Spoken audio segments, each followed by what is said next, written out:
A'udzubillahi minasyaitonir rajim. Bismillahirrahmanirrahim. Assalamualaikum warahmatullahi wabarakatuh. Al-Fatihah. A'udzubillahi minasyaitonir rajim. Bismillahirrahmanirrahim. Alhamdulillahi rabbil alamin, arrahmanir rahim, maliki yaumiddin. Iyyaka na'budu wa iyyaka nasta'in. Ihdinas siratal mustaqim, siratal ladzina an'amta 'alaihim ghairil maghdubi 'alaihim waladdallin. Amin. A'udzubillahi minasyaitonir rajim. Bismillahirrahmanirrahim. Alhamdulillahi rabbil alamin. Wassalatu wassalamu ala asyrafil anbiya'i wal mursalin wa ala alihi washabbihi ajma'in. Allahumma ighfir lana dhunubana wa liwalidina warhamhum kama rabbawna shighara wa li jami'il muslimina wal muslimat bi rahmatika ya arhamar rahimin. Allahumma ij'al Qur'ana 'azima rabi'a qulubina wa nura sudurina wa jala'a ahzanina wa zahaba humumina wa ghumumina. Allahumma inna nas'aluka ridhaka wal jannah wa na'udzu bika min sakhatika wan nar. Allahumma innaka 'afuwun tuhibbul 'afwa fa'fu 'anna bi rahmatika ya arhamar rahimin. Rabbana atina fid dunya hasanah wa fil akhirati hasanah wa qina azaban nar. Walhamdulillahi rabbil alamin. Alhamdulillah wassalatu wassalamu ala Rasulillah wa ala alihi washabbihi wa wala. Subhanaka la ilma lana illa ma 'allamtana. Innaka antal alimul hakim. Rabbi shrah li sadri wa yassir li amri wa hlul 'uqdatam min lisani yafqahu qawli. Allahumma ja'alna minal ladzina yastami'una qawla fayattabi'una ahsana. Sekali lagi assalamualaikum warahmatullahi wabarakatuh. Alhamdulillah, syukur pada Allah Subhanahu Wa Taala kerana kita diberi kesempatan untuk bertemu lagi pada hari ini. Khabar semua sihat Alhamdulillah. Mudah-mudahan direzekikan kesihatan, diberikan kekuatan oleh Allah Subhanahu Wa Taala pada hari ini insya-Allah. Terima kasih pada semua yang hadir pada hari ini. Mudah-mudahan akan ada tambahan lagi insya-Allah. Wallahi memang saya tak sedar langsung hari ini Christmas. Anda bayangkan tadi dengan confidentnya saya waktu tiba di Bangi, saya dengan sahabat saya dekat sebelah sana, kami pergi ke IOI City Mall. IOI, tahu IOI kan? Dekat Putrajaya tu. Kami pergi ke sana. Anda bayangkan saya tak sedar Christmas, memang jam lah, sebab saya nak pergi beli barang office. Kalau anda nak melawat sebelah ni boleh silakan. Okay. Saya nak pergi beli barang office, tak sedar dalam keadaan Christmas. Anda bayangkan nak parking tu macam mana. Tapi wallahu a'lam, barangkali mungkin Allah mudahkan segala-galanya. Inilah pertama kali, tak tahulah kali terakhir ataupun tidak, first time ataupun tak tahu sama ada yang terakhir ataupun tidak. Pertama kali saya datang IOI City Mall, parking tak kena bayar. Anda pernah datang IOI City Mall? Kalau naik motor tu lain kira lah kan? Kalau datang naik kereta, ahlan wa sahlan kepada yang baru hadir, silakan. Saya teruskan tak ada masalah. Kalau anda datang ke IOI City Mall sekalian, kita akan perasan kita kena bayar parking. Kita akan kena bayar parking. Tapi tak tahu kenapa tadi masuk je dekat lower ground punya bahagian untuk parking tu, tiba-tiba orang semua pergi terus, tetapi Allah lorongkan saya masuk belah kanan. Dan ditakdirkan belah kanan itu adalah tempat staff sebenarnya. Belah kanan tu tempat staff, bukannya tempat orang awam untuk parking. Anda bayangkan saya masuk ke tempat staff dan saya nampak ada seorang security sedang berlega-lega masa tu. So dia pandang saya macam nak terkam, macam dengan penuh rasa macam tak puas hati tengok. Tapi wallahu alam, kita tak boleh nak judge the book by its cover kan. Saya tak boleh nak judge tanpa awal pada security tu. Tiba-tiba lepas dia tengok saya kiri kanan, dia gerak dengan motor dia, mundar-mandir. Tiba-tiba dia berhenti motor tu sebelah kita saya. Dia berhenti sebelah kita saya, tiba-tiba dia minta saya turun ke cermin. Sebab saya berhenti tepi jalan kat kawasan staff. Anda bayangkan? So dia minta saya turun ke cermin. Tiba-tiba awak boleh alihkan kon tu, awak masuk kat bahagian tu. Saya kata. Sebab kalau tempat parking staff tu ada kon. So siapa yang berani alih kon parking tu? Kan? Saya pun dah duduk parking tepi tu, dalam kepala memang dah buat benda jahat tu dah. Nak buat benda jahat tu, nak alih kon tu. Tapi tiba-tiba security tu bukan ahlau. Dia kata awak boleh alih kon tu, awak masuk parking situ. Allahu Akbar. Saya masuk IOI ini tanpa saya payah parking. Rezeki pada Allah. So hari ni dapat beli meja seperti mana yang ada kat sebelah sana tu. Tu rezeki Allah. Dalam keadaan orang sedang berpusu-pusu nak parking, bukan pusu-pusu masuk Islam berpusu-pusu untuk parking. Allah mudahkan saya tadi, alhamdulillah. Barangkali ini adalah berkat tuan sekalian semua, pernah tahu kan? Sebenarnya Allah takdirkan saya bertemu dengan tuan sekalian pada hari ini dalam keadaan tenang dan tak terlewat barangkali. Mana tahu disebabkan saya cari parking tadi, tak sempat saya nak bertemu dengan tuan sekalian dalam keadaan tenang. Wallahu alam, tak tahu sebab apa kan. Jadi barangkali keberkatan daripada hadirin hadirat sekalian. Terima kasih yang hadir pada hari ini. Okey, baik. memandangkan hari ini surah Al-Baqarah, lepas kita bincangkan daripada ayat 1 sampai ke 22 sebelum ini, hari ini kita akan sambung tak banyak ayat pun. Kita ni siri ketiga sekarang yang first time hadir ataupun adik-adik UKM yang baru hadir pada hari ini. Inilah kali ketiga, siri ketiga. Barangkali mungkin tak hadir kat sini tapi tonton live kan. Jadi ini kali ketiga, siri ketiga. Hari ini kita akan sambung ayat ke 23. Teman sekalian, kalau kita ingat lagi, barangkali kita refresh sedikit yang pernah hadir sebelum ni. Pada kuliah sebelum ini, 2 siri sebelum ini, kita bincangkan tentang apa pada first kuliah. Saya nampak puan ni biasa hadir, puan boleh bantu pada sahabat-sahabat yang baru hadir pada hari ni. Kuliah pertama kita bincang pasal apa? Golongan beriman. Allah mulakan cerita surah Al-Baqarah ini dengan Allah preview siapakah itu orang beriman, dan kita kena kuasai sequel itu. Bila mana Allah telah meng-highlightkan, Allah garis pandukan kepada kita bagaimana sequel orang yang beriman, maka kita kena turuti. Kita kena first kali kena bina akidah dengan perkara gaib, iaitu Allah, malaikat, kitab. Saya nak tanya, kitab ni perkara gaib ke perkara yang boleh nampak? Nampak? Kalau nampak, kenapa dalam permulaan surah Al-Baqarah dimulakan dengan alif lam mim sama? Zalika. Zalika tu maksud dia ini ke itu? Itu. Anda guna itu tu tempat yang jauh ke tempat yang dekat? Jauh. So how you want to declare Al-Quran kitab, saya katakan kitab, itu adalah benda yang kita nampak dan jelas. Sebab benda tu jauh. Kalau dekat, kita guna apa, puan? Ingat lagi tak?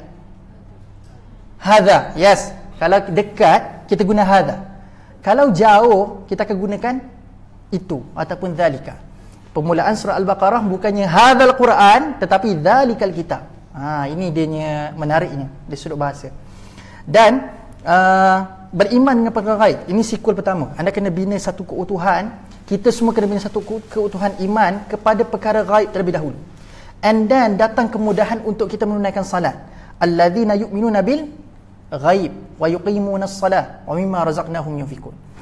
Beriman pada perkara gaib, datangkan keutuhan kepada perkara tersebut, and then Allah akan mudahkan kita untuk menunaikan salat. So kalau kita ada masalah tunaikan salat, cek balik punya akidah.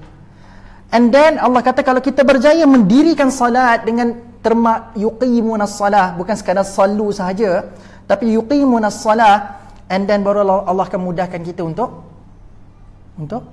sambung ayat tu. Wa mimma razaqnahum yunfikun. Baru Allah akan mudahkan kita untuk keluarkan expenses daripada poket kita.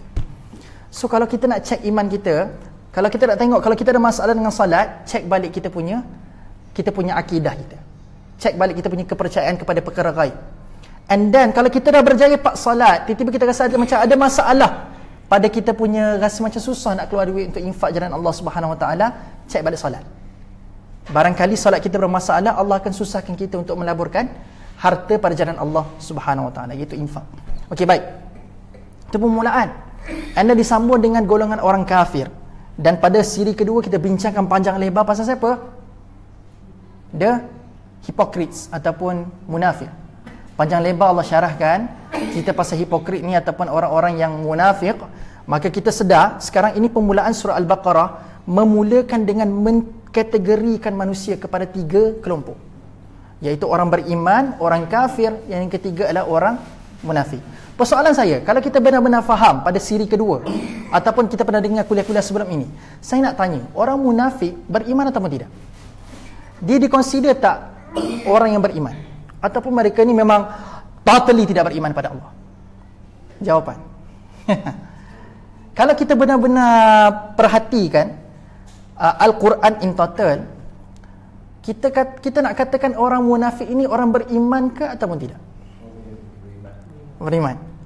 Tuan mungkin dia kritikal, maka dia nampak yang orang munafik ni mesti beriman. Bahasa yang lebih tepat adalah mereka perasan beriman. Mereka tak beriman pun, tapi mereka merasakan mereka beriman. Tapi pada hakikatnya Allah kata wa ma hum la yu'minun. Mereka ni tidak beriman kepada Allah. Sebab kalau kita perasan, setengah-setengah ayat Quran Allah kata ya ayyuhallazina amanu wa amilus solihat. Kan perasan tu kan? Dia bukan sekadar Allah kata amanu, Tapi kadang-kadang ada setengah-setengah ayat Allah kata wa'amilus salihat. Dan biasanya perkataan wa'amilus salihat ini kita akan jumpa bila mana Allah menawarkan syurga. Ini. Bila mana babak Allah menawarkan syurga, Allah tak kata amanu sahaja. Dia mesti come after that wa'amilus salihat. Perasan tak surah As-Saff, ya ayyuhallazina amanu lima taqulu ma la taf'alun. Siapa ni orang yang dia bercakap tak serupa bikin? Orang beriman ke? Tapi permulaan surah ini, permulaan ayat ini, ya ayyuhallazina amanu lima taquluna ma la taf'alun. Allah kata, wahai orang-orang beriman, janganlah kamu berkata sesuatu benda yang kamu tak buat. Cakap tak serupa bikin. Tapi cakap tak serupa bikin ni, adakah sifat orang beriman? No. Itu sifat siapa tu cakap serupa bikin tu? Orang munafik. Maka orang munafik pun Allah address mereka amanu, tapi pada hakikatnya mereka tidak beriman. Tapi kita pun kena ambil pengajaran. Janganlah kita kata, oh ni orang munafik, yang part ni aku orang munafik. Beware, penyakit munafik tidak dirasai. Kita tak boleh nak kata aku tak ada sifat munafik, aku ni bukan orang munafik. Sebab Allah kata dalam bentuk fakta, la yash'urun. Kamu tidak akan rasa virus munafik ini. Yang kita boleh minta sekarang ini adalah kita minta berlindung daripada Allah, jangan terhinggap penyakit munafik dalam diri kita. Okay? So ini paling penting, minta Allah berlindung kita dan sentiasa pandu kita. Sebab itu dimulakan dengan hudal lil muttaqin surah ini. Dzalikal kitab la raiba fihi hudal lil muttaqin. Dan menariknya perbincangan kita pada hari ini ayat ke-23, dia adalah satu sahutan daripada ayat kedua surah Al-Baqarah, iaitu dzalikal kitab la raiba. La raiba ini maksudnya apa? Tidak ada keraguan. Maka bila kata tidak ada keraguan, ayat pada hari ini adalah sahutan bagi ayat kedua surah Al-Baqarah. So always remember, bila kita baca Al-Quran, jangan pernah tinggalkan dia punya munasabah, dia punya connection antara ayat. Sebab sebuah penulisan yang baik, dia mesti ada dia punya relationship, ada keterikatan. Maka Allah sebaik-baik penutur, sebaik-baik penulis, kalamullah, Allah pemiliknya, Allah Al-Hakim. Maka tidak mungkin satu kata-kata tajuk yang telah dimulai tiba-tiba tengah-tengahnya tidak dimention kembali, tidak disebut kembali. Maka Allah Al-Hakim, dia telah mulakan kitab yang tidak ada syak, tidak ada ragu-ragu. Tiba-tiba hari ini surah ayat ke-23, Allah menceritakan apa kesan orang yang syak ataupun ragu-ragu dengan Al-Quran. Allah ceritakan. Tengok apa dia punya kesannya. Wa in kuntum fi raibin mimma. Kita masuk topik baru. Hari ini seri ketiga, topik baru. Kita akan bincangkan insya-Allah, tak banyak. 2 ayat je. 3 ayat je. 23, 24, 25. Hari ini sikit, tapi anda akan masuk satu dimensi permainan emosi hari ini. Saya kata. Anda akan masuk dimensi permainan emosi. Start daripada ayat ni sampai ayat anda bisa dengar tak ayat ni? Wa idh qala rabbuka lil malaikati inni ja'ilun fil ardi khalifah. Cerita pasal apa tu? Cerita pasal penciptaan apa? Adam alaihissalam. Maka kalau anda sebut Adam, maka anda on track dalam Quran tu. Sebab ramai orang kata ayat ni penciptaan manusia. No, ni penciptaan Nabi Adam. So bila sebut Adam, he's special. Dia bukan seperti manusia lain. Okay? Sebab selepas ini anda akan masuk babak cerita pasal penciptaan Nabi Adam. Nabi Adam tu siapa? Manusia. Nabi Adam tu manusia. Maka manusia ini, anda kena ingat, satu makhluk yang sangat-sangat unik emosi dia. Sebab Allah ciptakan manusia ni different emotion, betul tak? Bila dalam suami isteri pun, kadang-kadang suami gembira tapi isteri tak gembira, kan? Kadang-kadang bila seorang isteri kata nothing ataupun tak ada apa-apa, itu bukan bermaksud memang betul-betul tak ada apa-apa. Bila kata nothing ataupun tidak ada apa-apa, it means everything is not okay sebenarnya. Sebenarnya kita belajar seni rumah tangga ni, kita akan berdeal dengan perempuan ni, macam itulah gaya dia. Kadang-kadang semua yang kata perempuan ni kadang tak dimaksudkan dengan benda yang dikatakan. Kadang-kadang dia double triple meaning yang kita kena tapis. Anda dah kahwin, kita nak tahulah, kan? Okey, baik. Tak nak cerita pasal kahwin. Sebab selepas ni cerita pasal ayat ke-30, tak silap saya, cerita pasal penciptaan Nabi Adam ini menceritakan pasal penciptaan Adam ataupun ciptaan manusia yang lahir dengan ataupun fitrahnya sinonim dengan emosi yang unik. Every person have different emotion. Okay. And then saya tak pelik kenapa Allah mulakan ayat ke-23 ni sampai ayat 29. Allah sekejap bagi berita gembira, sekejap berita sedih. Kita dimainkan emosi. Anda bayangkan cerita pasal permulaan ni, cerita macam agak gerun. Saya boleh katakan 23, 24 ini Allah bersikap sarkastik. Tahu sarkastik? Allah sangat sarkastik. And then saya nak beritahu, saya nak mulakan supaya anda semua tidak memula dengan soalan yang mungkin timbul lepas saya punya kata Allah memulakan dengan sarkastik. Anda kena ingat, metod sarkastik adalah metod yang terakhir, bukan metod yang menjadi pemula. It always be the ending, not be the beginning. So Allah tidak memulakan dengan sarkastik, tapi setelah Allah datangkan the best method of dakwah, tapi akhirnya orang ini tidak beriman. Siapakah orang ini? Dalam ayat ini siapakah dia punya khitab? Siapakah dia punya pendengar dia, audiens dia? Orang Quraisy. Ini Quraisy. Jadi orang Quraisy ini telah didatangkan dengan berbagai method of dakwah, which is the best method of dakwah.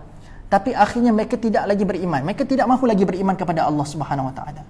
Maka Allah terpaksa menggunakan satu kaedah yang sangat sarkastik. Dan anda perhatikan bahasa Allah, ada part-part tu kita akan tengok, Allah bertukar dia punya sedikit bahasa dan sangat sarkastik. Okey, baik, kita kembali. Wa in kuntum fi raibin mimma nazzalna ala 'abdina fa'tu bi suratin min mithli wa da'u syuhada'akum min dunillahi in kuntum sadiqin. Allah kata apa? Dan kalau kamu ada menaruh syak, which mean tadi la raiba fi, kepada apa? Kepada apa benda yang telah kami turunkan, iaitu apa? Al-Quran. Maka kepada hamba kami Muhammad yang telah disampaikan oleh Muhammad sallallahu alaihi wasallam, maka cubalah buat dan datangkanlah satu surah yang sebanding dengan Al-Quran itu. Which means ini bentuk cabaran daripada Allah Subhanahu Wa Taala. Allah mencabar orang yang ada keraguan kepada Al-Quran, orang yang ada syak kepada Al-Quran, yang kamu menolak ajaran Nabi. Sebelum tu saya nak bagi tahu, ini hebatnya Quran. Bila mana kita tolak Quran, ini bermakna kita tolak Nabi. Sebab yang sampaikan Quran tu siapa?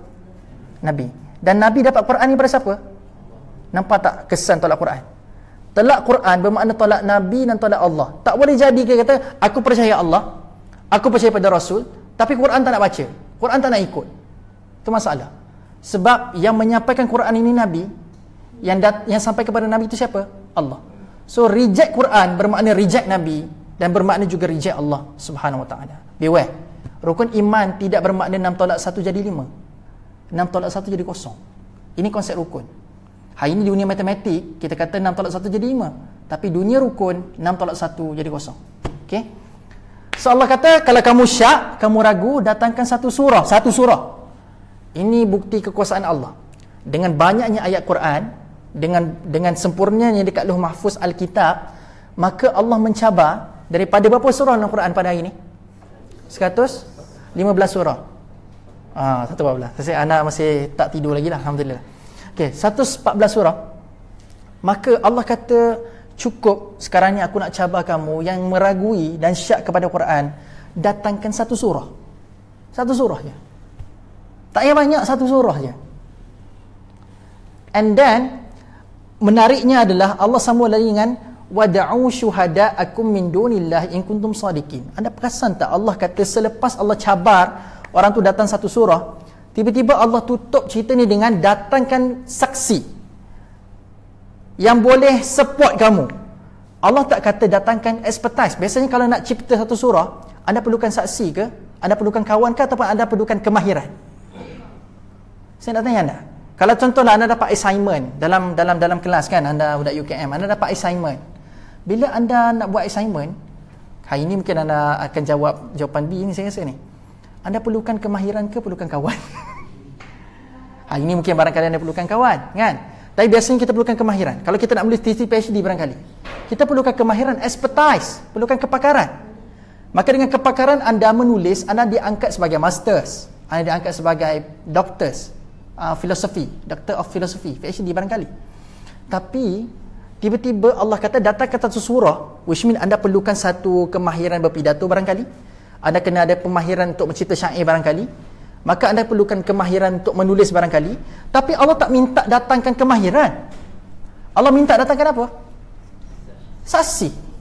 Allah minta datangkan satu, siapa yang boleh tolong kamu. Saya akan ceritakan apa background cerita daripada sebalik ayat ini.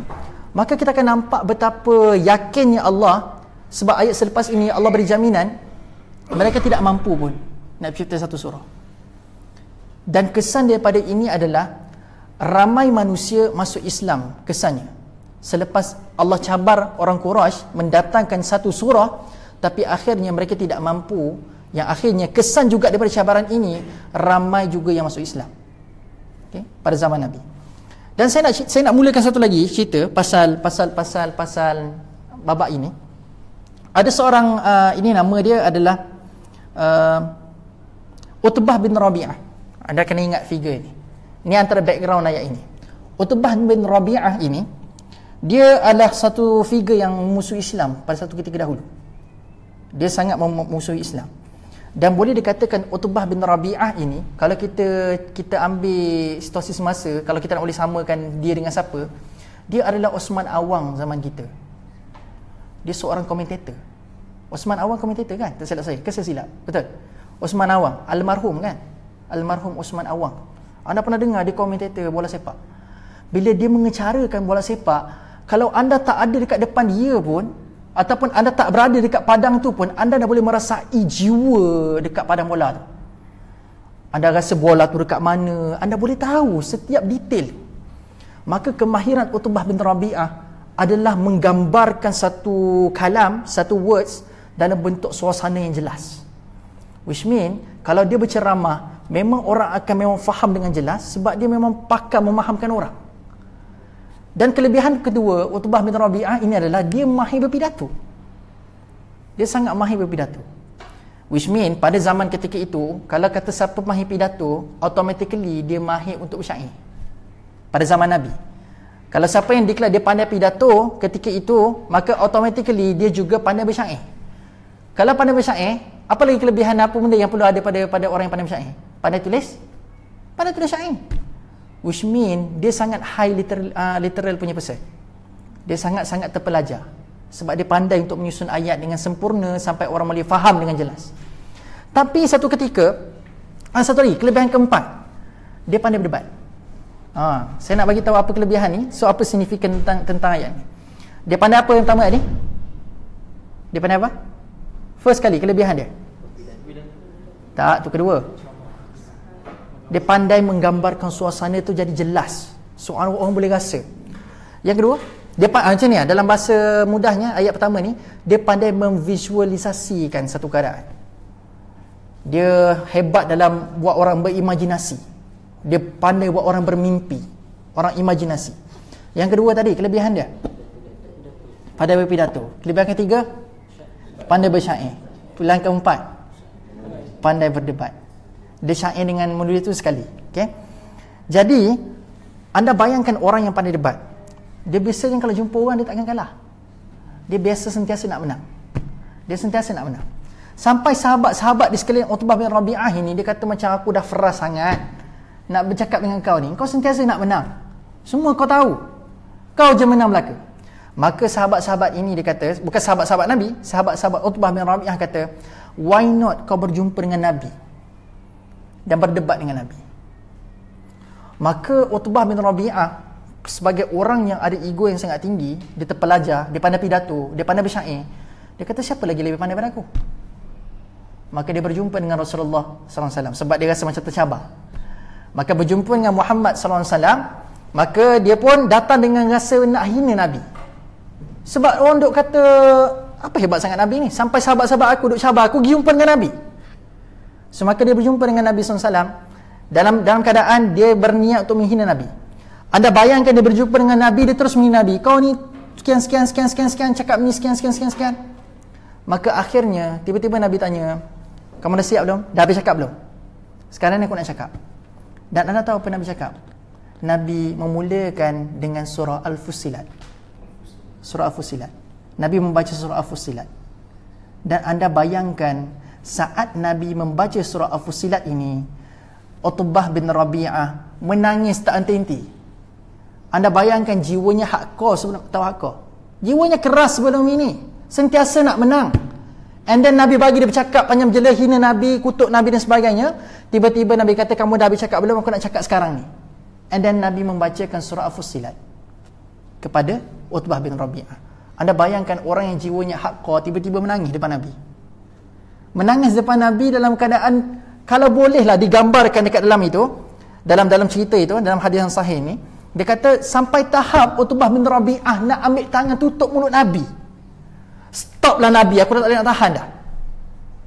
Nak kata kuasa Quran tu, nak katanya surah ataupun ayat dalam Quran ini dia bersifat magis, sangat ajaib. Orang yang haqqa seperti Sayyidina Umar pun boleh terkesima dengan Quran, boleh masuk Islam sebab Quran, sebab pada Quran ini ada magis dia, ada keajaiban dia. Ada 3 peringkat orang kata persepsi orang kepada Al-Quran.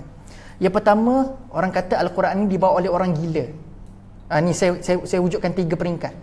First bila time Nabi bawa Quran, menyampaikan risalah wahyu yang pertama, orang kata yang menyampaikan Quran ni gila. Ini peringkat yang pertama. Yang kedua, orang katakan yang kedua adalah liar. Liar ni orang kata pembohong. Pertama gila. Yang kedua, orang buat perception pada Quran ni, yang disampaikan Nabi ini adalah kata-kata yang bohong dan dusta. Peringkat pertama, orang kata yang menyampaikan itu gila, which means dia kata Nabi itu gila. Yang kedua, orang kata berita itu ataupun pengisian daripada apa yang Nabi sampaikan itu adalah dusta belaka, bohongan. Tetapi yang ketiga, peringkat ketiga, selepas orang kata gila, selepas orang kata bohong, peringkat ketiga, masyarakat Quraisy ketika itu mengatakan Al-Quran ini adalah ada magic pada words dia. Ada magic. Anda bayangkan, kenapa ada magic? Sebab yang datang itu, yang dituturkan Nabi itu bukan tuturan Nabi semata-mata, tetapi adalah kalam Allah. Sebab pada Al-Quran itu ada mukjizat dia yang tersendiri. Tapi saya nak tanya anda, saya nampak ada 2 sisi dekat sini. Satu, saya nak kenakan dengan ayat ni. Yang kedua, kita boleh muhasabah dekat sini. Setara Utbah bin Rabi'ah pun, yang keras jiwanya, boleh terpukau dengan keindahan Al-Quran. Kita lepas ni nak solat isyak, barangkali kita pergi sembahyang berjemaah ataupun kita baca sendiri. Persoalannya, kita sendiri rasa tak keajaiban dan rasa tak magic tu dalam diri? Faham tak? Setara orang yang bukan Islam boleh mendengar dan mereka ini ada pegangan tersendiri. Dan mereka merasakan syair yang mereka cipta itu adalah yang paling sempurna. Tetapi anda bayangkan saat Nabi menuturkan surah Al-Fussilat kepada Utbah bin Rabi'ah, kenapa dia boleh lembut hati? Anda tahu apa respon Utbah bin Rabi'ah? Lepas sahabat-sahabat dia cabar dia, sahabat-sahabat dia perhati pada jauh. Apa yang Utbah Rabi'ah kena buat ni?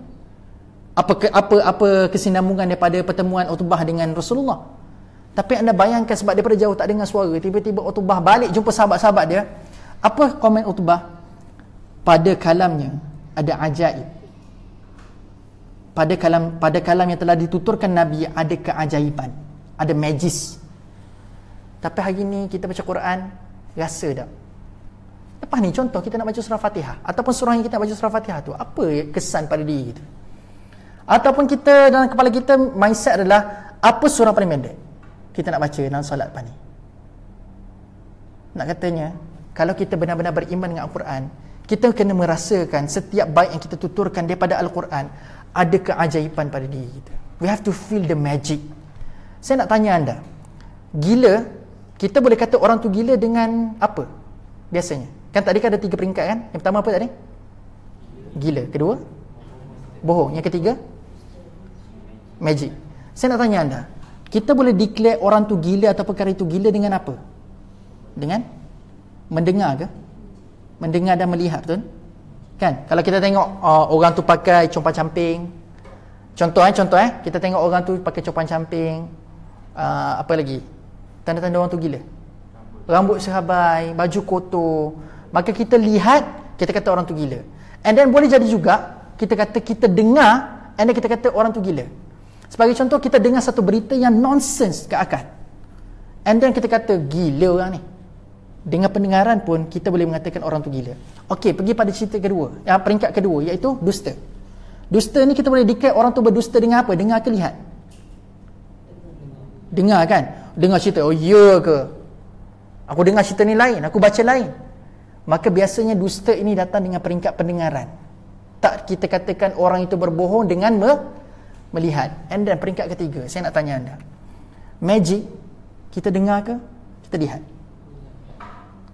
Anda pernah tengok persembahan magic show tak? Dah tengok, confirm lah lihat kan? Biasanya kita kata ajaib ataupun kita rasa macam wow, kita rasa macam magic, kita lihat bukan dengar. Adakah kita cakap telefon dengan kawan-kawan kita dengar satu berita, kita kata oh magicnya? Ada? Tak ada kan? Kita akan declare tu magic sebab dia nampak, dia buat satu persembahan, barangkali ada satu act yang menyebabkan kita kata ini magic. Tapi kenapa orang Quraisy pada zaman Nabi menuturkan je kalam Allah, tapi respon mereka ni magic? Kenapa? Have you ever wonder about this? Anda pernah dengar kan orang kata, contohnya bahasa yang lebih dekat dengan anda, orang kata Nabi ini ahli sihir kan? Magic tu sihir kan? Kenapa dia orang declare Nabi ni sihir? Sedangkan Nabi ni just buat menyampaikan kalam Allah, just sampaikan, patut orang tu dengar je. Tapi kenapa dia orang kata Nabi ni ahli sihir ataupun Nabi ni ahli magic? Sedangkan Nabi tak buat apa-apa pun, melainkan ada mukjizat dia, air tu keluar daripada tangan, belah 2 bulan. Tapi itu bukan big issue pun, bukan selalu. Yang selalu Nabi buat adalah sampaikan kalam Allah. Tapi kenapa orang kata Nabi ini still ahli sihir? Kenapa? Sebab apa? Nabi ada buat sesuatu ke? Nabi keluarkan burung daripada tangan ke masa time Nabi sampaikan Quran? Ataupun Nabi keluarkan nas Quran macam slide ni kat depan tu? Macam tu? Nabi buat magic macam tu ke? Kenapa orang kata magic? Al-Quran ni kita dengar ke kita lihat? Kalau pada situasi Nabi, dia orang dengar ke dia orang lihat? Sedangkan pada zaman itu tak ada pun tulisan pasal Quran. Mereka dengar kan? Tapi kenapa dengan pendengaran ni mereka boleh katakan ini ajaib, ini magic? Kenapa? Yes? Yes. Sebab apa benda yang mereka dengar, mereka rasa. Magic, anda akan kata wow ataupun kata ini ajaib ataupun magic sebab apa? Anda rasa. You feel inside you. Sampai anda takjub, ajaib, datang daripada perkataan yang sama tu. Anda takjub, maka anda menggunakan ini ajaib. Sebab benda tu anda feel dalam diri anda. Anda rasa. Sebab ada orang yang sekadar dengar ceramah tapi rasa macam nothing, tak ada rasa apa-apa. Tapi Nabi yang menyampaikan itu daripada kalam Allah, Nabi sampaikan dengan kalam Nabi, maka Nabi sampaikan daripada kalam Allah ini dalam keadaan orang boleh rasa benda tu. Sebab itu peringkat paling tinggi orang mengatakan Nabi ni apa? Fitnah ketiga Nabi dapat adalah Nabi ni ahli sihir. Yang disampaikan Nabi ini adalah perkara-perkara yang sihir ataupun magic. Anda bayangkan setara hardcore Utbah bin Rabi'ah boleh duk lentur dengan surah Al-Fussilat. Jadi, so kita kena rasa feeling. Sepatutnya ini muhasabah untuk kita supaya kita lebih untuk mendalami Al-Quran, supaya biar magic ni berkesan pada diri kita. Dalam bahasa yang lebih mudah, biar bila kita baca Quran kita rasa. Dalam bahasa Kelantan kita segar. Biar kita segar dalam diri kita. Orang Kelantan ke? Biar segar. Biar dia rasa. Bahasa Nu'man Ali Khan, dia tahu ada benda bahasa dia. We feel hysteria dengan Quran. Gitu. Anda baca Quran, anda rasa hysteria dengan Quran. Macam tu. Ini bahasa lebih tinggi lah. Tapi jangan ada hysteria pula kat sini. Gitu kan. Bahasa Nu'man sampai anda histeria baca Quran. Gitu. Supaya anda rasa macam ada terlalu fana dengan Quran. Sebab bila anda turut Quran, itu jaminan pada Allah adalah anda dapat hudan. Ultimate guidance. Why not? Histeria dengan Quran. You got the ultimate guidance from Allah. Nak apa lagi? So bila anda dipandu oleh Allah, apa lagi yang tinggal? Apa lagi yang anda perlukan? Bila anda telah dipandu oleh Allah SWT, bila panduan itu datang daripada Allah, anda akan tenang. Anda akan bahagia. Okay? Okey, kita teruskan. Okey. Wada'u syuhada. Allah kata apa benda tadi? Kan saya kata tadi, ini permulaan pertama. So Allah cabar surah. So seterusnya Allah kata wada'u syuhada. Allah tak minta datangkan expertise. Apa hikmah dia? Allah minta datangkan saksi ataupun datangkan wakil kamu. Sebab pada ketika ini intelligence ataupun the truth ataupun kebenaran mereka ukur dengan high performance of speech. So dia nampak orang tu pandai berpidato, ini truth.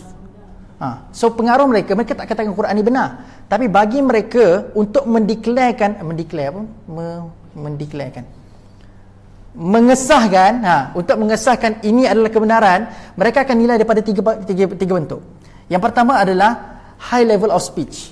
Dia nampak ini ucapan yang sangat-sangat tinggi kualitinya. Yang kedua adalah high level of content. Dia mesti kena ada content yang terbaik. Yang ketiga adalah mesti datang dalam bentuk yang sangat bersyair dan berirama. So bagi orang Arab, mereka sangat mementingkan aspek-aspek sebegini. Sebab mana mungkin sebuah speech itu berpengaruh kalau tidak ada ritmanya yang sendiri. Maka mereka sangat menghargai. Sebab itu orang yang tahu syair mereka dihormati pada zaman Nabi.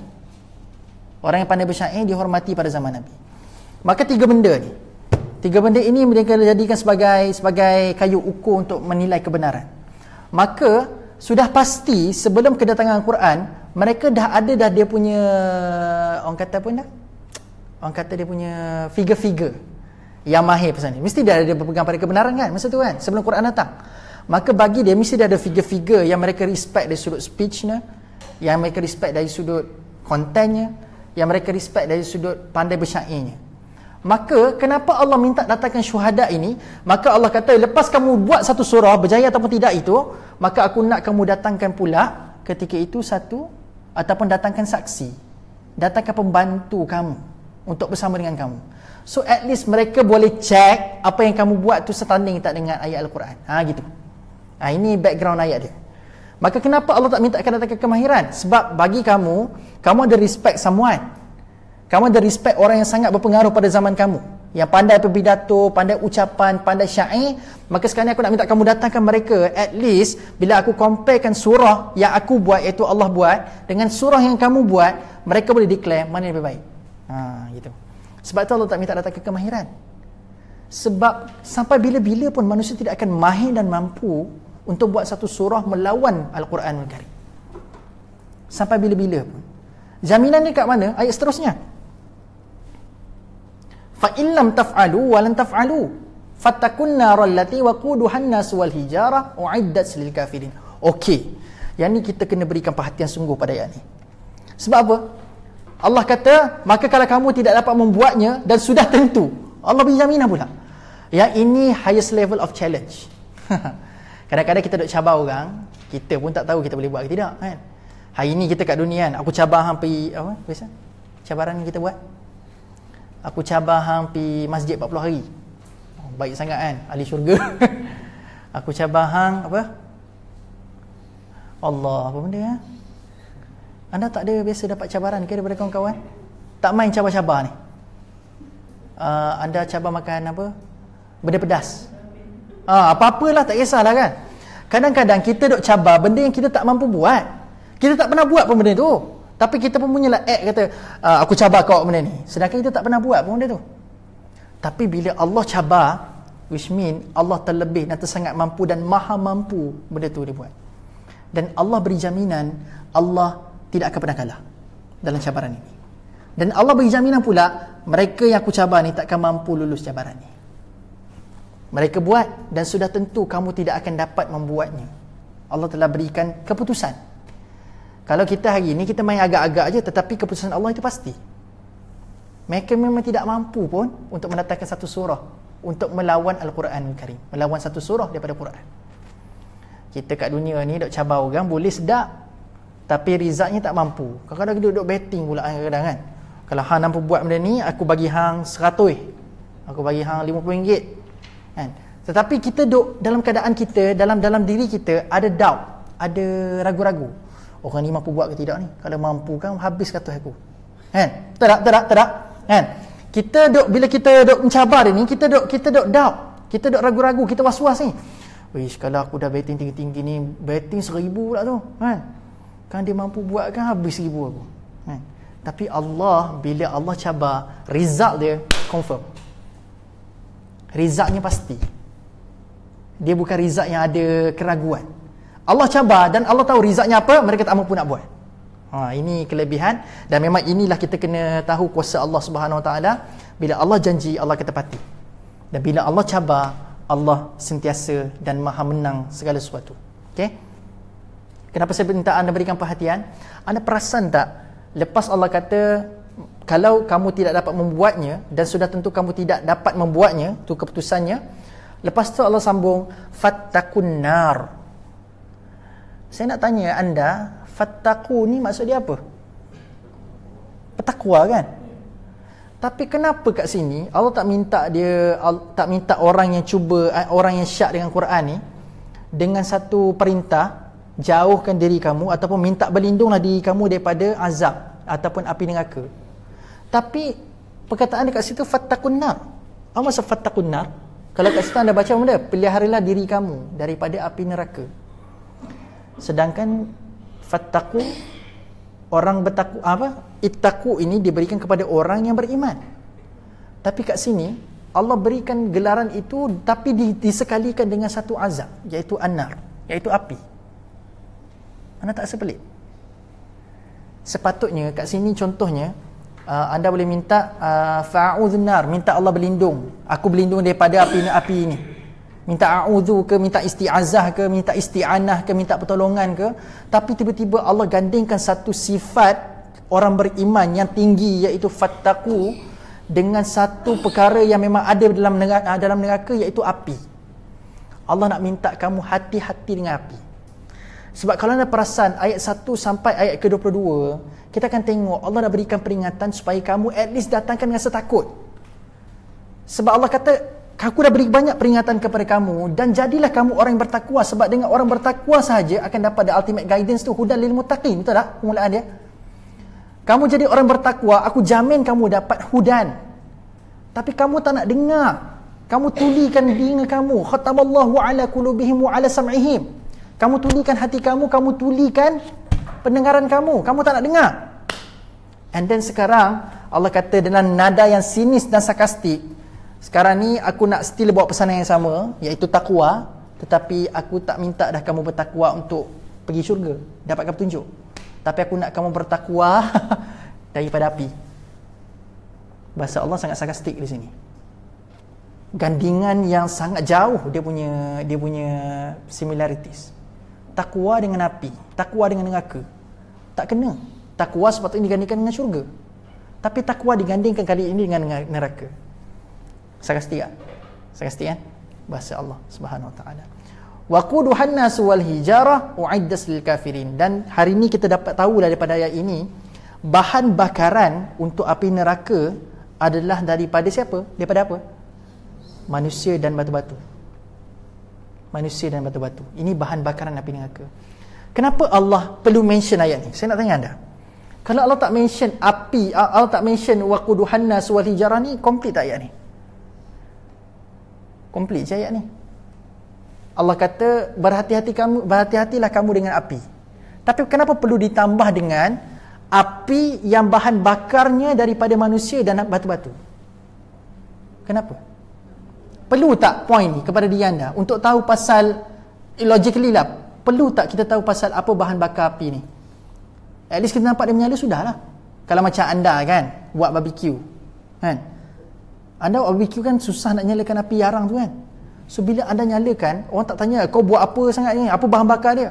At least kita tahu dah menyala, kita bakar je kan. Kita bakar je sebab dah tersedia makanan kita dah lapar. Tetapi kenapa pula Allah mention benda ni? Sebab Allah nak bagi tahu kamu tidak akan dapat compare panas neraka dengan panas dunia. Hari ni kat dunia, kalau kamu kata aku nyalakan api ni dengan minyak tanah, so anda boleh taste, anda boleh rasa, oh api daripada minyak tanah rasa macam ni.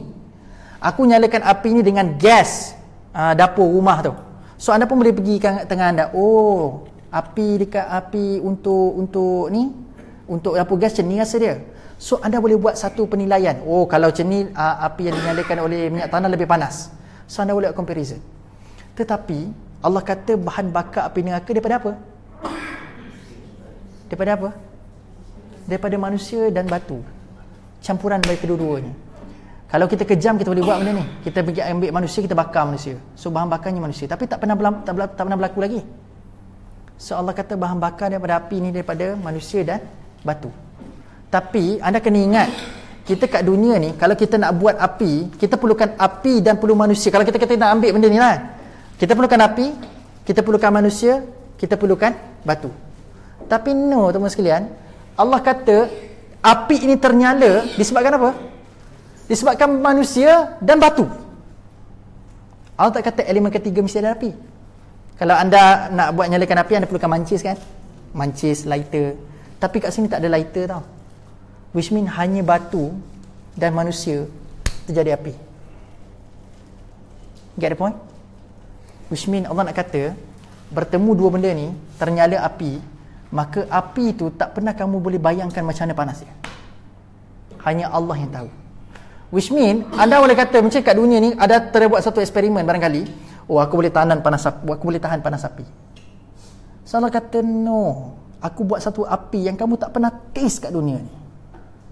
Aku buat api yang kamu tak pernah rasa kat dunia ni. Hatta kamu nak cuba buat, takkan mampu buat.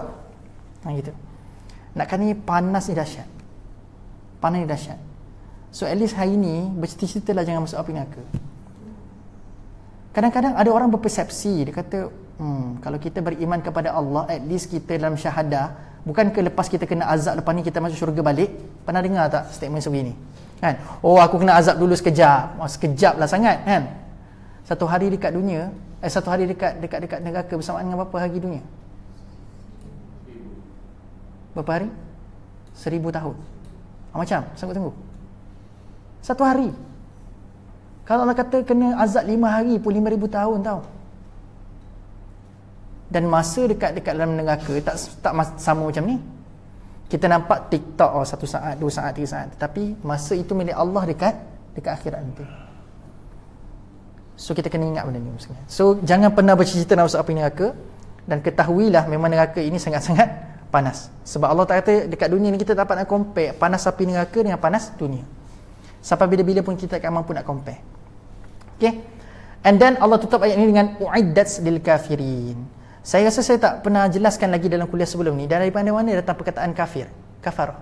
Dah cerita belum kat sini? Dah. Tak apalah, kalau dah cerita pun tak apa, barangkali ada yang tak pernah dengar. Kafara datang daripada perkataan apa? Tak, kafirin datang daripada perkataan kafara kan? Kafara ni maksud dia apa? Ingkar. Nak tak saya bagi tahu kepada anda, ada satu lagi aspek bahasa, dan bahasa yang memberikan makna lain kepada kafara. Kafara ini kalau anda rujuk surah Al-Fathu, anda akan dapat lihat kafara ini bukan maksudnya kufur, tetapi menghilangkan ataupun menghapuskan. Jadi kafara ini juga dirujuk dalam bahasa Arab kepada penanam ataupun tukang kebun. Kafara adalah tindakan daripada tukang kebun. Kafara. Sebab itu tak pelik kenapa surah Al-Fathu menggunakan kafara untuk menggambarkan menghapuskan ataupun menghilangkan. Sebab tukang kebun, dia buat apa? Dia ada benih dan dia menghilangkan benih tu kan. So dia cangkul, letak benih dan dia hapuskan benih tu dengan dia timbuskan benda tu. Dia hilangkan benda tu dengan dia timbus dengan tanah. Kafara juga maksudnya begitu. Maka kenapa Allah menggunakan orang yang tidak percaya pada Allah, menolak Allah, menyekutukan Allah kepada gelaran kafir? Sebab apa? Pada hakikatnya kebenaran itu mereka dah nampak. Ibarat macam kebenaran itu adalah benih. Kebenaran itu mereka dah nampak, tetapi dengan sifat sukarelanya mereka menimbuskan benih itu ke dalam tanah. Mereka dah nampak kebenaran, mereka dah dapat cahaya, nur, tetapi mereka sendiri yang telah menggambuskan dengan sukarela nur itu sendiri dengan tangan mereka sendiri. Sebab itu kalau anda baca surah Yasin, kita akan nampak yang menyalakan api neraka manusia itu sendiri adalah manusia yang tidak beriman itu sendiri. Which mean bukan kita lah, manusia yang tidak beriman sendiri yang telah menyalakan api neraka mereka. Saya takut nak gunakan kita, harapnya kita tidak tergolong api neraka. Sebab orang yang tidak beriman itu sendiri yang telah menyalakan api neraka mereka sendiri. Maksudnya sekali mereka melakukan maksiat kepada Allah, mereka sedang menyalakan api neraka mereka sendiri. So beware. Penutup surah Yasin, kalau kita perasan, kalau kita hari ni suka sebab dah nak habis kita baca surah Yasin sebab panjang kan? Tapi kalau kita menjiwai surah Yasin, kita akan nampak penutup itu kita tak sanggup nak teruskan sebab Allah sangat tegas dan sarkastik dan sinis. Sebab penutupan surah Yasin banyak mathal, mithli, banyak perumpamaan. Sebab Allah nak tutup surah Yasin ni dengan kita faham sungguh surah Yasin ni pasal apa. Sebab kan kita kan mudah faham dengan ada contoh, ada analogi kan.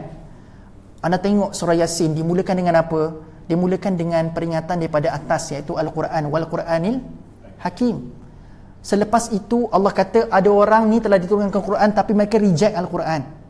And then Allah kata tak apa, aku maha pengasih maha penyayang. Tak apa, barangkali Quran tidak berkesan pada dia.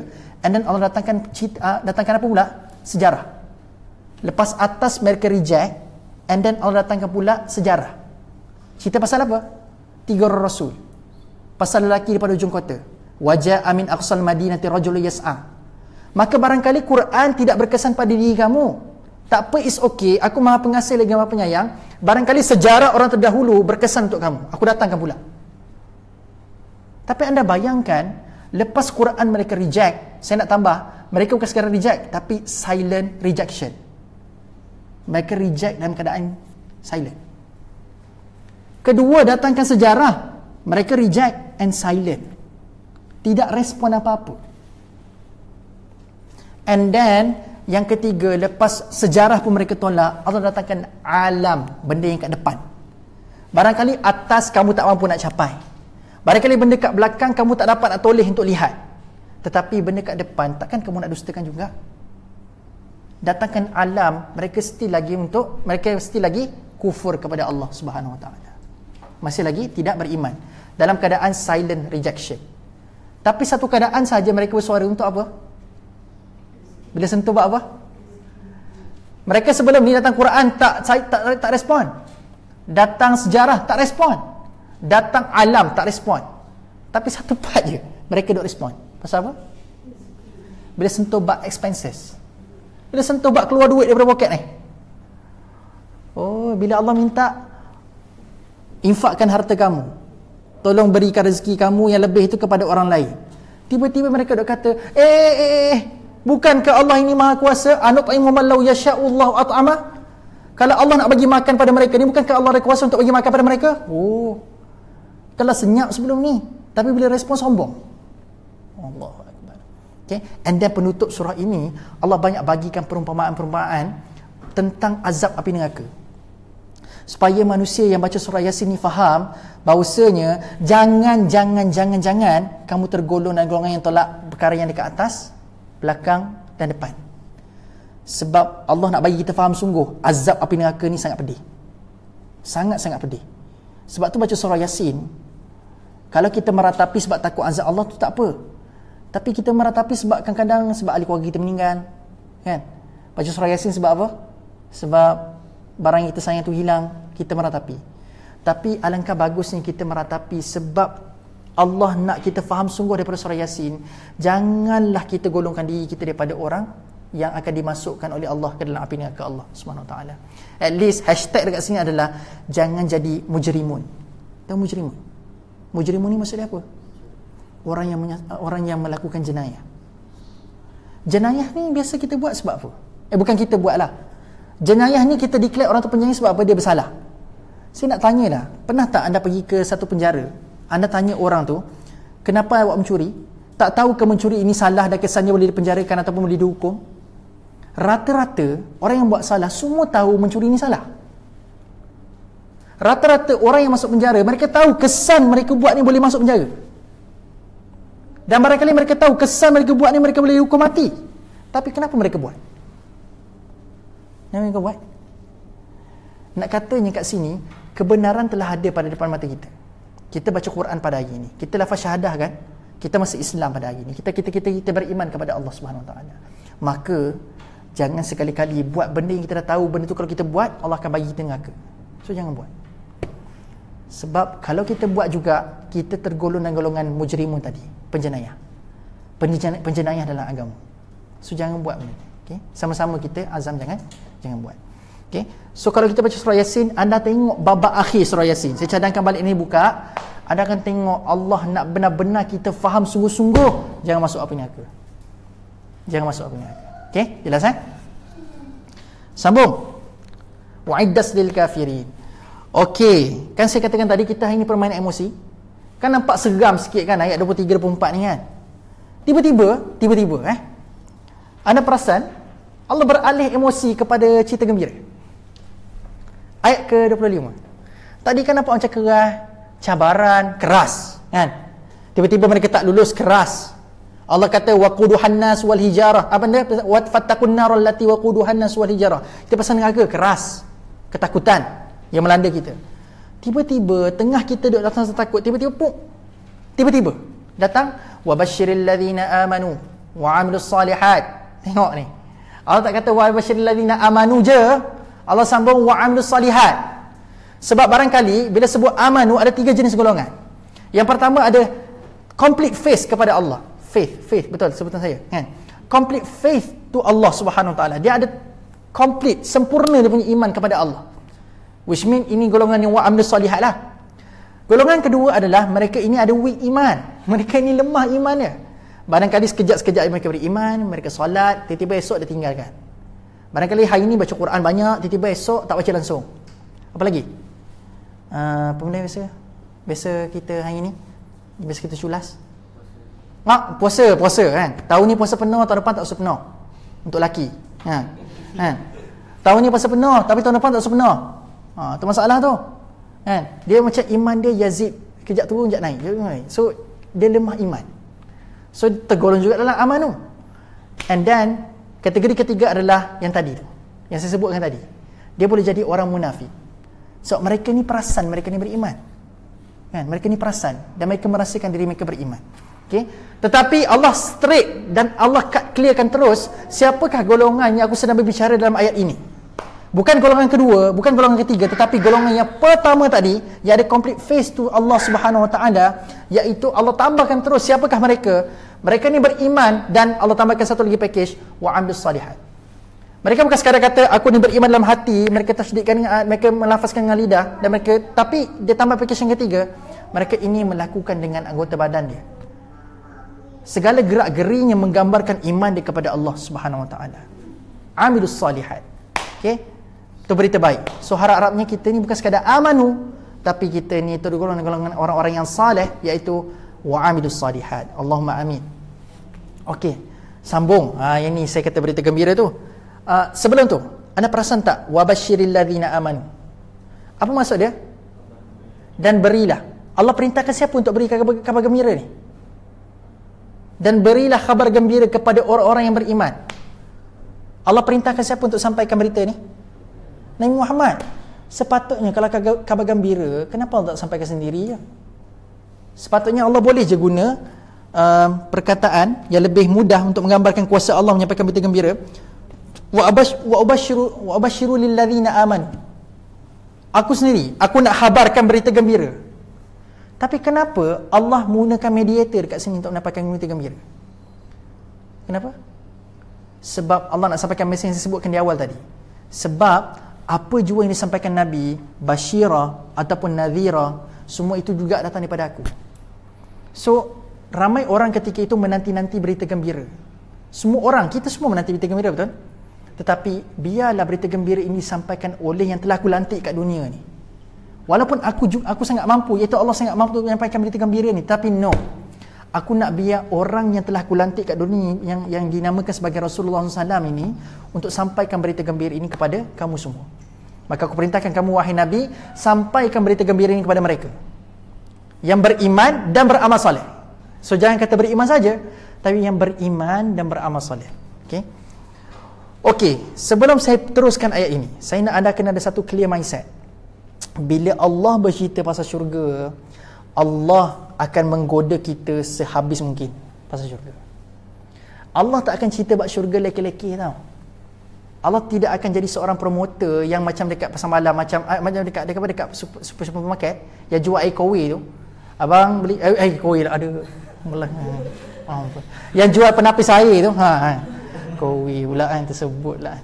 Yang jual penapis air, kukuh ke apa ke semua tu, kan?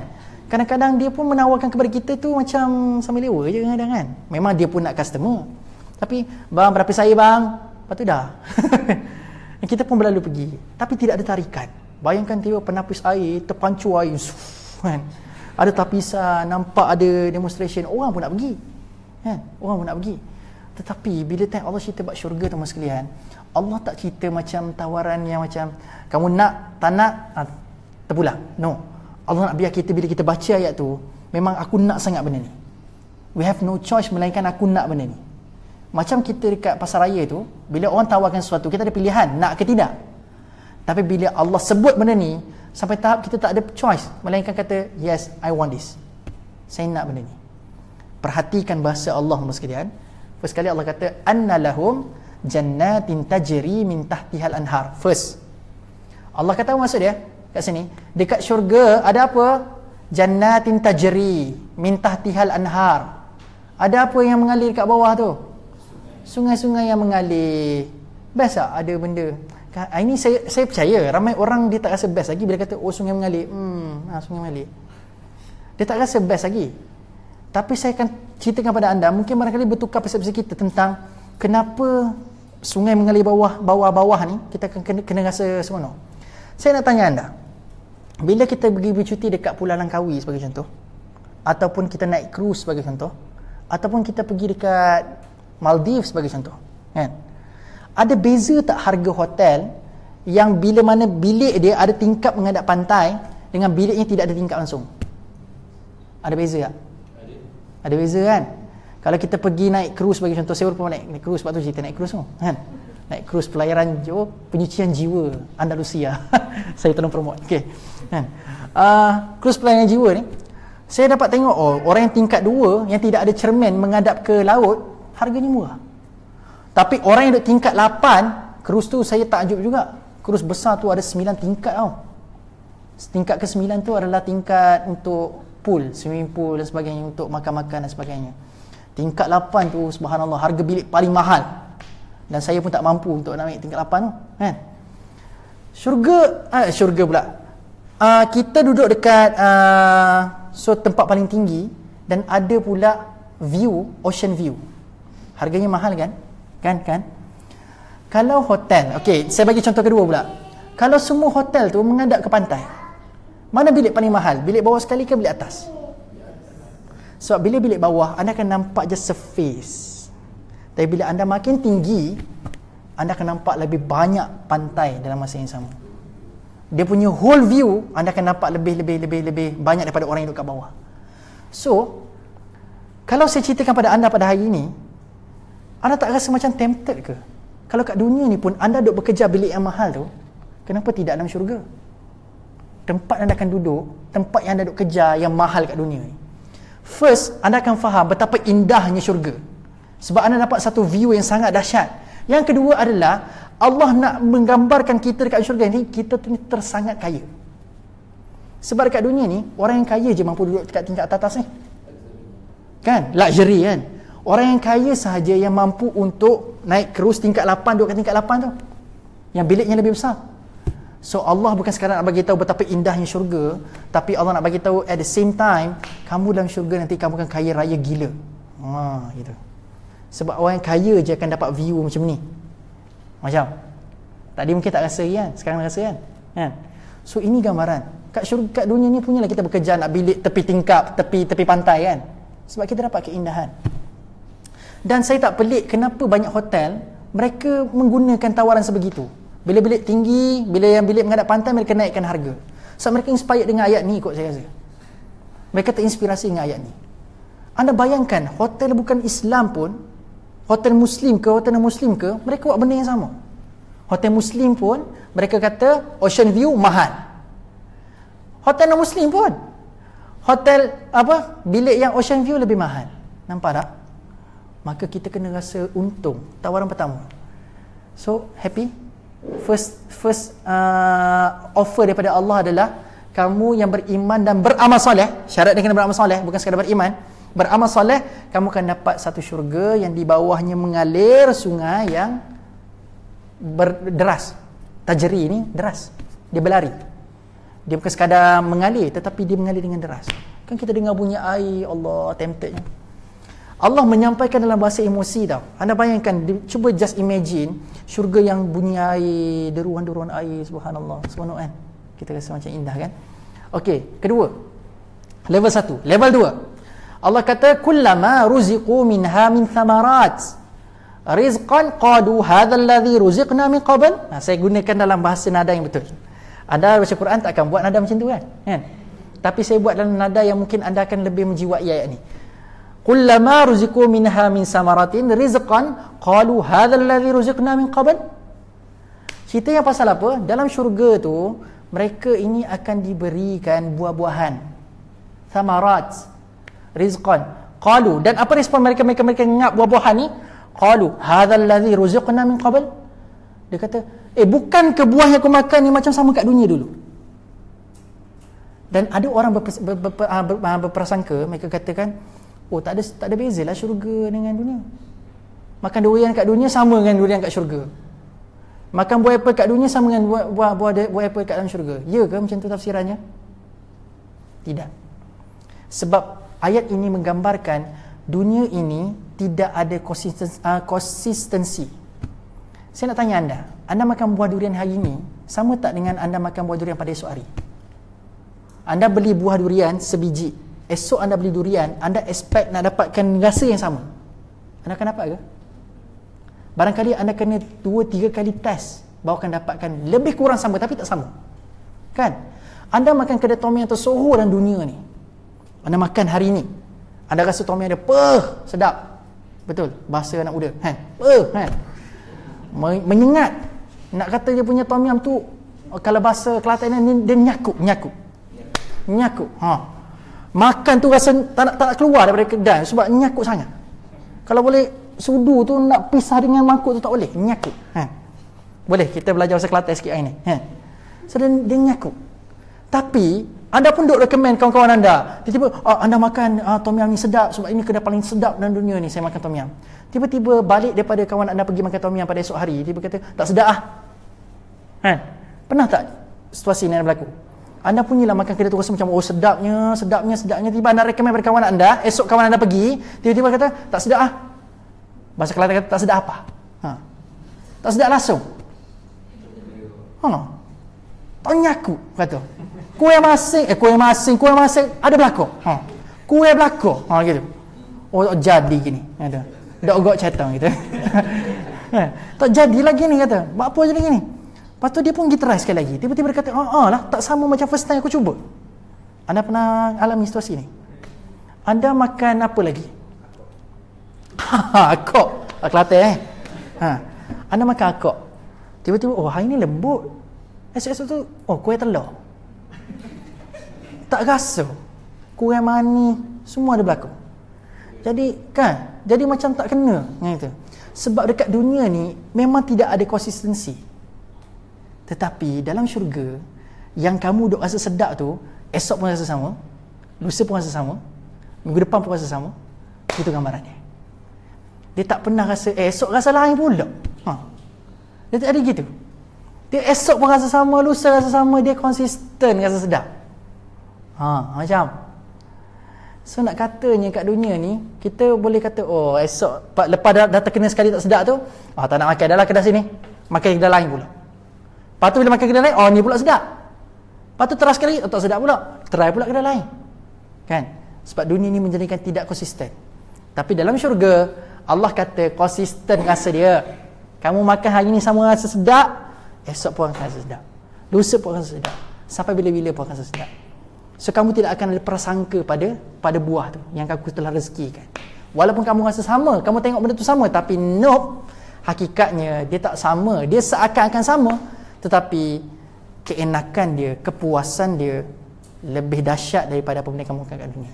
Persoalan seterusnya saya nak tanya pada anda, kenapa bila dalam syurga je Allah sebut buah-buahan, makanan dari syurga?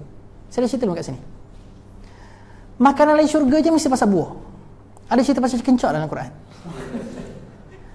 Pasal nasi goreng Cina, nasi goreng Pattaya, tom yum pok tek, tom yum apa lagi? Ketam. Anda perasan tak? Dalam Quran je, dan surah Yasin, inna ashabal jannah al-yawma fi syughulin fakihun. Hum wa azwajuhum fakihun tu buah. Thamarat pun buah. Dah mana chicken chop, nasi goreng kampung yang saya tak makan lagi kat sebelah tu, dah beli. Di mana karya? Persoalan saya, sebelum kita jawab soalan kenapa Allah cerita pasal buah je, tak ada chicken chop, fish and chip, McDonald. Kan? McDonald ni anda tengah duk tunggu sama ada dia boleh makan ke tidak sekarang ni, kena boykot ke tidak kan? Kan? Yang sekarang ni ada sedang duk menyiasat sekarang ni kan. Okey. Persoalannya ada ke tidak benda ni semua nanti? Chicken chop, lamb chop, fish and chip. Ada tak tuan? Kita kat dunia ni kadang-kadang kita nak makan, ada di mesti saya faham situasi anda. Ada nak makan lamb chop, anda akan fikir 2-3 kali. Kan? Cukup ke tidak duit aku? PTPTM pula tu. Cukup ke tidak duit aku? Tapi kadang-kadang kita tahan nafsu dengan harapan moga-moga kat dalam syurga nanti aku dapat makan lah chicken chop, lamb chop yang aku tak dapat makan kat dunia ni. Kan? Kita lalu kat kedai menatai. Lalu kat kedai menatai tu, pejam celek tak boleh nak pergi makan. Sebab mahal aja. Mahal sangat. Pergi tengok tu ada yang 300 lebih punya. Allahu akbar. Tengok je lah. Tapi dalam hati simpan cita-cita kata mudah-mudahan satu yang dalam syurga nanti aku dapat makan benda ni. Tapi dalam Quran tak cerita pun menatai steak tu tak ada. Persoalannya ada ke tidak? Ada? Tak ada? Sudah. Kena tanya Allah. Ada ke tidak? Jawapannya ada. Sebab dalam syurga kamu nak apa saja kamu akan dapat. Tapi kenapa dalam hikmah dia? Jawapan dia tadi ada.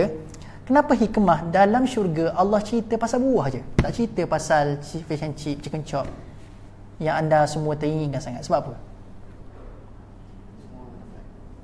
No. Sebab ahli syurga, once mereka dapat masuk dalam syurga, mereka akan minum apa? Telaga Kauthar. Telaga Kauthar ini Allah akan angkat apa benda? Dahaga, lapar. Dah tak ada dahaga dan lapar. Saat kamu minum telaga Kauthar, tidak ada lagi ibadah kamu dengan Allah. Kamu hilang dahaga, kamu hilang lapar selama-lamanya. So kalau tak lapar, nak apa boleh buah-buahan? Sebab ahli syurga, antara sikap ataupun perangai yang mereka selalu buat dalam syurga, perkara yang paling selalu mereka buat dalam syurga adalah apa benda? Sembah. Inilah perkara yang paling dominan ahli syurga. Once mereka masuk syurga beramai-ramai dengan ahli syurga yang lain, perkara yang paling utama mereka akan buat, mereka tidak ada ibadah lagi. Mereka tidak akan solat. Tak perlu lagi solat. Tak perlu lagi apa lagi? Puasa, tak perlu lagi dah. Apa yang mereka kena buat nanti dalam syurga? Sebab apa? Mereka ni akan bersembang. Sebab apa sembang? Mereka dah tanya, awak macam mana hang buat apa kat dunia dulu sampai hang boleh dapat syurga paling tinggi ni? Dia bertanya-tanya, kamu buat apa kat dunia dulu sampai tu? So bila nak cerita, takkan ada cerita sikit-sikit. Anda kat dunia ni kan, anda dapat nombor 1 dalam kelas kan? Bila orang tanya apa resipi kejayaan, so bila tu tanya tu anda nak belagak rasa kan? Anda kuat biasa-biasa je kan? Tapi tak habis lagi. Aku kuat biasa-biasa tu tak habis lagi kan? Dia kata adalah sikit-sikit belajar-belajar. Qiyamul alhamdulillah tak pernah tinggal. Kau nampak kesan sujud ni? Time tu kita akan rasa macam nak act lebih-lebih kan? Sama juga di syurga. Anda nak sombong ke, anda nak belagak ke, dah tak ada kesalahan dalam syurga. So bila bersembang, perkara yang akan memanjakan sembang apa benda? Mesti kena ada snack. So snack dia buah.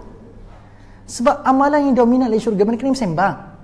So kalau anda datang rumah orang, ini antara tips lah kan, kalau antara pengajaran yang kita dapat ayat ni, bila anda pergi rumah orang, tiba-tiba dia tak hidang pun sikit pun, air tak hidang, buah tak hidang, nasi lemak pun tak ada kan, tak ada apa-apa.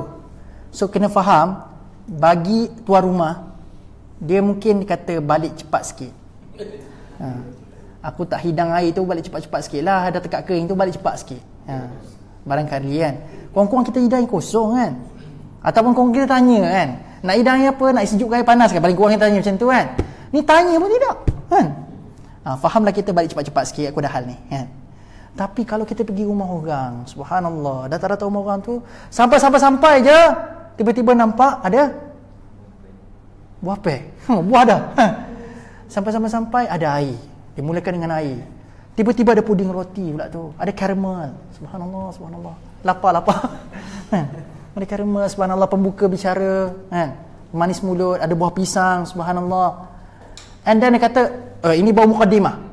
Tiba-tiba tak cakap pun, dia kata ni bau muqaddimah, lepas ni kita ada apa benda pula? Ada ikan bakar.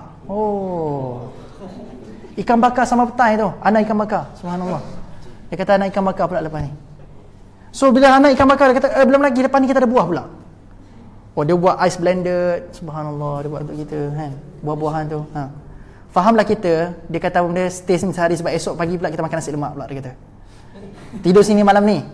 Sebab dia meraihkan kita sebagai tetamu. Maka sebab apa? Biasa time bila tu kita pun nak sembang pun ada mood kan. So ada buah-buahan, sembang pun jadi kencang lagi. So jadi dalam syurga macam tu lah.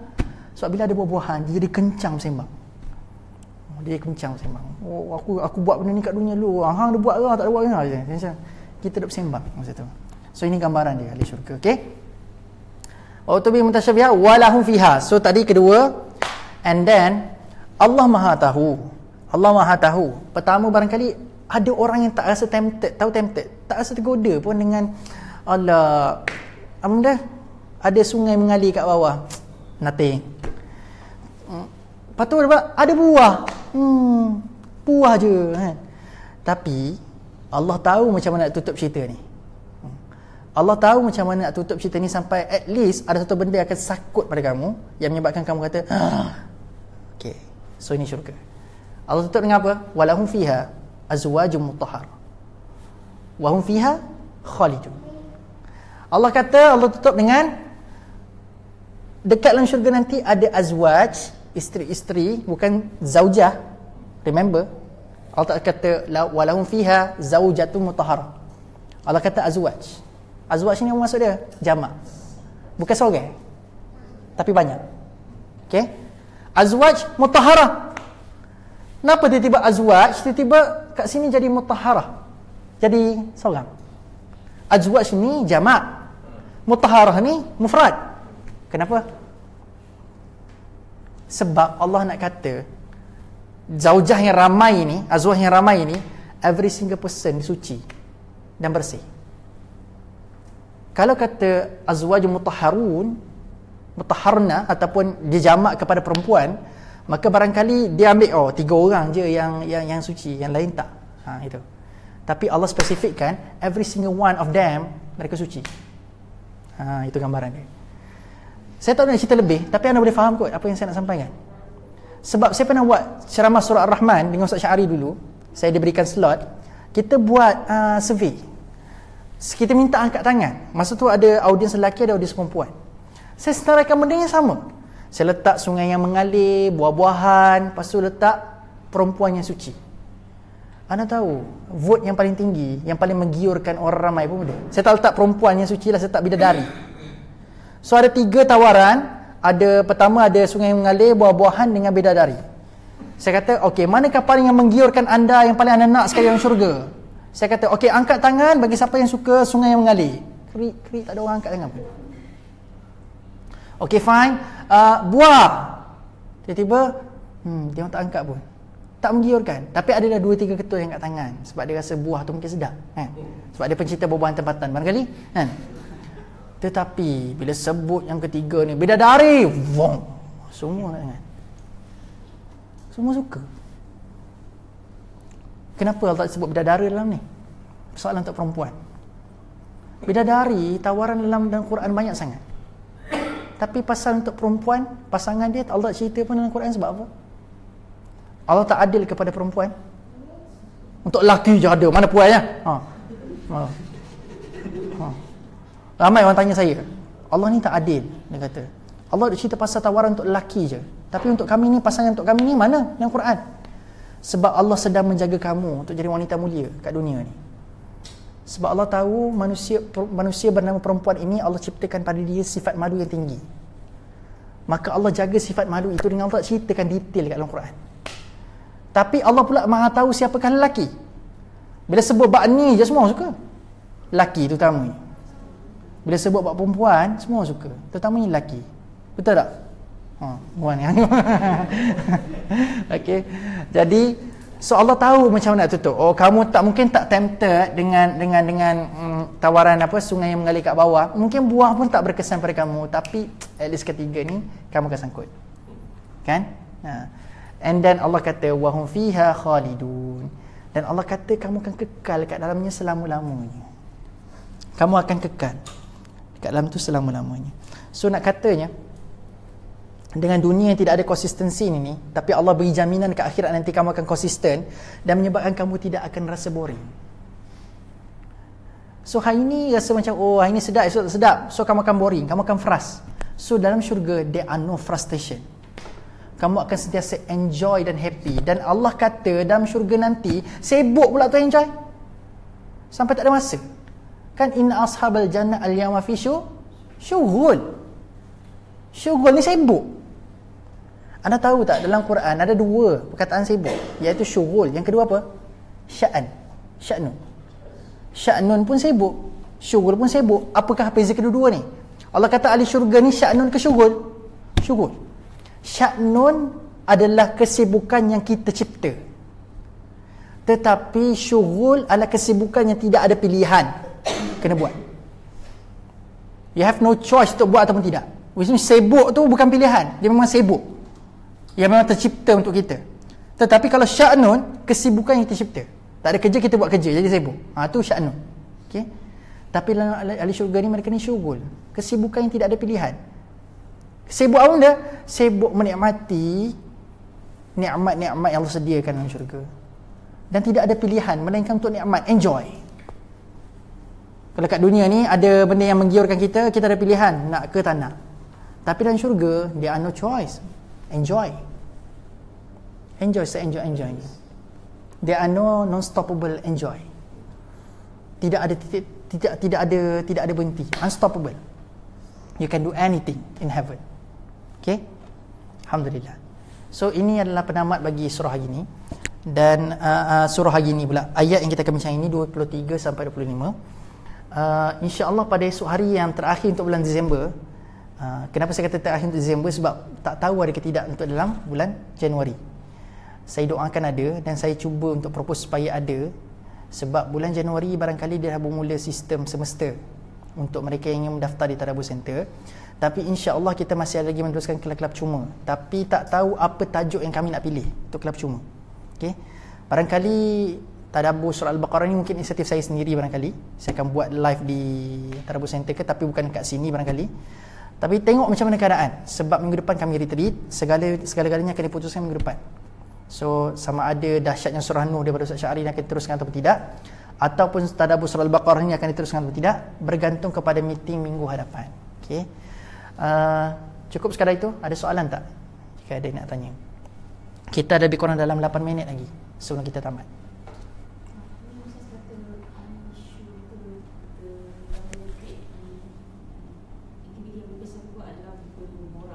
Ya, berborak, ya.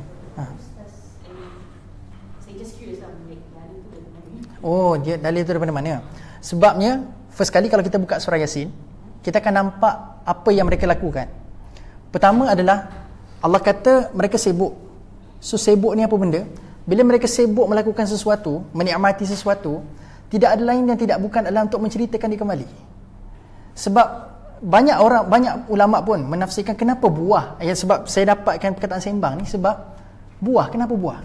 Just imagine, kenapa buah yang disebutkan dalam Quran? Sedangkan kalau makanan, ada lagi perkara yang lebih menggiurkan manusia yang mendengar disebut makanan. Hari ni ada orang yang tak suka buah pun, kan? Tapi kenapa Quran dalam banyak-banyak makanan dia pilih buah? Sebab buah ni sinonim dengan sembang. Sinonim dengan sembang. Okay? Jadi kalau kita buka surah Yasin tu, saya tak sempat nak syarah sebab nak syarah panjang. Sebab dia bermula dengan inna ashabal jannah al-yawma fi syughulin fakihun hum wa azwajuhum fi zilalin al-araiki muttaqiun lahum fiha fakihatun wa lahum ma yad'un. Yang ni saya nak katakan dia panjang sebab 3 ayat dia cover, tapi saya nak sentuh ayat last kali yang mungkin menjawab soalan yang bertanya tadi. Lahum fiha fakihatun wa lahum ma yad'un. Maksudnya apa? Saya mudahkan ke faham untuk anda. Lahum fiha fakihatun wa lahum ma yad'un. Kalau kamu nak sesuatu dalam syurga, you can ask anything. You want something in heaven, just ask anything. Happy tak dengan tawaran ni? Happy? Nak sesuatu, minta je apa-apa, dapat. Okey, happy Ma itu apa-apa je. Kamu nak minta apa-apa je, dapat. Tapi dalam bahasa Arab, ma ini ada 2 maksud. Ma itu apa-apa je, tapi ma juga membawa makna no. Maksudnya, kalau kamu nak sesuatu, kamu tak boleh minta. Macam, nak yang pertama ke yang kedua? Nak apa-apa, minta apa-apa je ke ataupun tak boleh nak minta? Kamu nak tafsiran pertama ke tafsiran kedua? Yang pertama lah. Oh, kalau saya nak tafsiran kedua. Kalau saya nak tafsiran kedua. Sebab apa? Sebab tafsiran kedua, kamu tak sempat minta dia sampai dulu. Ini gambaran dia. Bukan maksud tak boleh minta langsung. Which means sebelum minta, dah dapat dulu. Which means terdetik je sampai. Kat dunia ni ada. Terdetik je sampai. Anak iPhone X lagi ni. Terdetik je depan mata. Okay. So nak katanya, tindakan ahli syurga, mereka ni sentiasa berminta-minta. Kalau kita ambil tafsiran pertama, meminta-minta, ada act of berkata-kata. Jadi dekat dalam syurga juga, kenapa saya katakan dia berkata-kata bersembang-sembang, puan? Sebab dalam surah Al-Mu'minun, Allah kata ulaika humul warithun. Kalau kita tengok ayat ini, tafsiran ayat ini, dia menceritakan pasal ada orang yang sedang bertanya-tanya, milik siapakah harta ni? Warithun. Cerita pasal ahli syurga dalam surah Al-Mu'minun ini, kalau anda sampai ayat ulaika humul warithun, mereka menceritakan pasal apa tau? Pasal mereka masuk syurga, tiba-tiba mereka sampai, dia nampak ada satu istana dan satu rumah yang sedang kosong. Dan mereka saling bertanya-tanya, sembang. Milik siapakah rumah agam yang indah ini? Tiba-tiba ada seorang yang mulakan bertanya itu, tiba-tiba Allah sambung ayat itu dengan ulaika humul warithun. Kamu nak tak rumah ni? Kamu nampakkan istana ni? Sekarang ni milik kamu. Ulaika humul warithun. Aku wariskan benda ni kepada kamu. Now it's yours. Tiba-tiba je. Anda tahu sebab apa? Penghuni asal rumah itu didn't make it untuk sampai kepada syurga tu. Which means, sebab tu saya katakan, every single one of us, Allah telah siapkan tempat tinggal terbaik dalam syurga paling tinggi. Persoalannya, sampai ke tidak kita? Jadi ahli syurga bila tak nampak rumah agam yang indah, wow, aku nak sangat rumah ni. Tiba-tiba mereka bersembang-sembang, milik siapa ni? Milik siapa ni? Maka Allah menjawab, ulaika humul warisun. Kamu nak sangat kan? Ambillah rumah ni. Sekarang ni milik kamu. Sebab orang yang asal pemilik rumah ni tak sampai kat sini. Sekarang ni milik ni, rumah ni milik kamu. Banyak dalil yang menceritakan ahli syurga ni suka bersembang. Dia suka sangat bersembang. Okey? Ada soalan lain? Terjawab tak soalan? Ada soalan lain tak? Kita ada lebih kurang dalam 3 minit berbaki. Kalau tak ada, kita tamatkan. Soalan? Ada di UKM? Fakulti Quran Sunnah ni? Dahsyat ni. Ada tafsir lagu kan? Soalan tak ada Okay, kalau tak ada, terima kasih. Ni beg Andalusia? Bukan Kan tu yang lepas ni ada ejen Andalusia. Saya punyalah duk cerita pasal Andalusia tu kan? Okay, terima kasih pada semua yang hadir pada hari ini. Mudah-mudahan Allah berikan kemudahan, Allah berikan keampunan untuk kita, insya-Allah. Mudah-mudahan. Sebab jangan pernah kita underestimate usaha kita untuk ilmu. Sebab inilah satu-satunya tempat yang Allah buka satu tawaran kita rasa syurga. Anda tahu tak kenapa saya cakap macam ni? Inilah satu, bukan lagi ini tempat dia. Majlis ilmu lah satu-satunya tempat yang Allah bagi kita rasa the taste of heaven. Bukankah majlis ilmu dekat dalam dunia ini yang sedang melata kat satu dunia ini adalah taman-taman syurga? Tak ke kita rasa bersyukur dekat dalam taman syurga ni? Sebab tu always kita ucap syukur pada Allah. Dan jangan pernah kita lupa untuk bertasbih kepada Allah sebab takdirkan kita masukkan majlis ilmu. Sebab itu di setiap tempat yang ada taman syurga, masuk. Sebab orang yang masuk syurga adalah orang yang telah diberikan keampunan oleh Allah SWT. Sebab itu saya mulakan ceramah saya dan saya terus ingatkan, mudah-mudahan kita semua yang hadir dalam majlis ilmu ini diberikan pengampunan besar-besaran oleh Allah SWT. Sebab orang yang masuk syurga hanya orang yang telah diampunkan Allah SWT. Mudah-mudahan kita semua tergolong dalam golongan ahli syurga yang paling tinggi, insya-Allah. Terima kasih puan-puan semua yang hadir. Saya tak tahu daripada mana anda semua datang. Daripada mana pun anda datang, saya ucapkan terima kasih sekali lagi. Saya harapkan anda semua diberikan pengampunan di setiap langkah anda semua melangkah masuk ke Tribal Center ni. Insya-Allah bulan 1 nanti kita akan officially bermula. Anda bolehlah melawat ke ruang sebelah kiri kanan ni. Kami dah mula lengkapkan dengan perabot yang alhamdulillah serba indah, insya-Allah. Okey. Kalau nak lepak-lepak, tapi tak lepak-lepak suka-suka hati ya. Maknanya kalau insya-Allah kita akan lekatkan dengan kitab tafsir, insya-Allah dekat ruang sebelah. Anda boleh buat rujukan dekat sebelah sana, insya-Allah. Okey. Tak ada soalan Okey. Aqul qauli hadza wa astaghfirullahal azim li wa lakum. Assalamualaikum warahmatullahi wabarakatuh. Tasbih kafarah salatul asr. Bismillahirrahmanirrahim.